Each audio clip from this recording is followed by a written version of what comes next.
Hello நண்பர்களே, நான் தான் அவங்க எம்எல்ஏ செல்வம் பேசுகிறேன். ஒரு நிகழ்ச்சி ஒன்று நடந்திருக்கீங்க. இந்த பாருங்கள், பூவலையிலிருந்து கொண்டமாநல்லூர் வர முடியாது, கொண்டமாநல்லூர்லேருந்து பூவலைக்கும் போக முடியாது.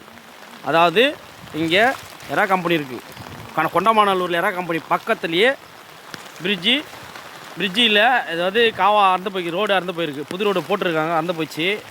இப்போது பைக்கு ஒன்று அடிச்சுன்னு போயிடுச்சு, இதில் நைட்டு அடிச்சுன்னு போயிட்டு இப்போ எடுத்தாங்க. அந்த போஸ்ட் மாற்றம் இருந்தது.